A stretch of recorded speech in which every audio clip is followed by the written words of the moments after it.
বন্ধুরা কেমন আছেন আপনারা সবাই? আশা করি অনেক অনেক ভালো আছেন। বিশ্বাস অ্যাগ্রো ফার্মের পক্ষ থেকে সবাইকে শুভেচ্ছা ও অভিনন্দন জানাচ্ছি। আপনাদেরকে নতুন আরও একটি ভিডিওতে স্বাগত জানাচ্ছি। ভিডিওতে দেখতেই পাচ্ছেন আমাদের সেমি ইন্টেন্সিভ পন্ড, যেটা আমরা 2024 সালে শুরু করেছিলাম, সেটা 2025 সালে এসে কিন্তু আমরা শেষ দিলাম। তো আমরা গলদা চিংড়ির পাশাপাশি কিছু সাদা মাছও দিয়েছিলাম, শুধুমাত্র বাড়িতে খাওয়ার জন্য।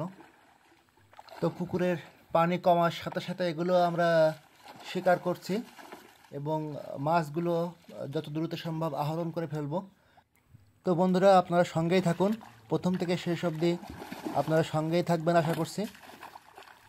তো 2024 সালের যে গল্পটা শুরু হয়েছিল, সেটা 1 বছর কিন্তু আমরা এটা পরিচর্যা করছি। এরপর 2025 সালের ফেব্রুয়ারি মাসে কিন্তু আমরা এই পুকুরটা সেচ দিয়ে দিয়েছি। তো ভিডিওটা আপনাদেরকে পরে দেখাচ্ছি। তো দেখতেই পাচ্ছেন সাদা মাছগুলো খুবই সুস্বাদু হয় এবং অনেক বড় বড় হয়। এবং এর আগে পরে কিন্তু আমরা এখান থেকে মাছ আহরণ করছি এবং বাজারে বিক্রয় করছি। তো শেষে কিছু মাছ থেকে গেছিলো, সেগুলো আমরা আজকে ধরবো।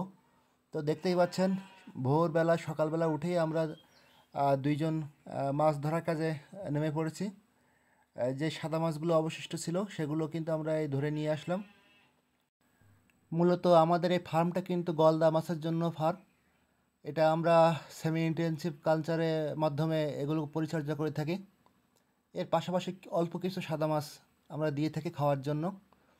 তো বাকি যে অবশিষ্ট যে গলদাগুলো ছিল, চিংড়ি মাছ, গলদা চিংড়ি, সেগুলো কিন্তু আমরা ধরে নিয়ে আসলাম এবং এগুলোকে সুন্দর করে পরিষ্কার করে আমরা বাজারজাত করব। এবছর কিন্তু আমরা আরও একটি পুকুর বাড়িয়েছি, সেখানেও কিন্তু আমরা এই গলদা চাষ করব। এই যে দেখতেই পাচ্ছেন, বিশ্বাস অ্যাগ্রো ফার্মের ম্যানেজিং ডিরেক্টর, তিনি নিজেই মাছগুলো পরিষ্কার করে নেটের পাত্রে রাখছেন এবং এগুলোকে ড্রামে ভরে আমরা বাজারে নিয়ে যাব। আপনাদের মনে কিন্তু অবশ্যই প্রশ্ন জাগতে পারে, একটা বছর আমরা এই যে ফার্মটা করলাম, এখানে আমাদের লাভ হলো নাকি লোকসান হলো? তো আসলে এই উত্তর দেওয়ার সময় এখনও হয়তো আসেনি। তবে এটুকু বলতে পারি, এই 1 বছরের যাত্রা মোটেও সহজ ছিল না। এই একটা বছরে অনেক কিছু হারিয়েছি, অনেক কিছু উপলব্ধি করেছি। যেটা উপলব্ধি করেছি সেটা জ্ঞান, এবং ক্ষতির সম্মুখীন হয়েছি অনেক অর্থের। আমি মনে করি না জীবনে হার বলে কিছু আছে। আমি দুইটা জিনিস মানি, একটা জয় আর একটা শেখা। তো এবছর হয়তো আমরা শিখেছি, ভবিষ্যতে আমরা কালচারে লাভবান হব সেই প্রত্যাশায় আবার নতুন করে 2025 সালে কিন্তু শুরু করব। অবশিষ্ট যে মাছগুলো ছিল, গত রাত্রে আমরা মাছগুলো ধরছিলাম, সেই মাছগুলো আমরা আবার নিয়ে আসব এবং মাছগুলো তুলে আমরা পরিষ্কার করা শেষে আমরা এগুলো বাজারে নিয়ে যাব। তো যে রুই মাছ, কাতলা মাছ যেগুলো ছিল বড় মাছ, সেগুলো কিন্তু আমরা ছেড়ে দিয়েছি আবার নতুন পুকুরে আরও বড় করার উদ্দেশ্যে। এবং অল্প কিছু মাছ কিন্তু আমরা খাওয়ার জন্য রেখেছি।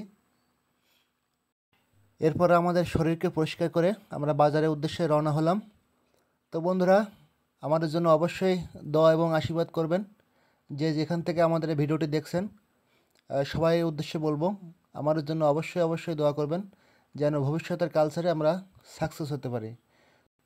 এবং আপনাদের কাছে একটাই চাওয়া, ভালো লাগলে অবশ্যই সাবস্ক্রাইব করুন, কারণ আপনার একটা সাবস্ক্রাইব আমার অন্য একটা ভিডিওয় আগ্রহ জন্মায়। ধন্যবাদ সবাইকে।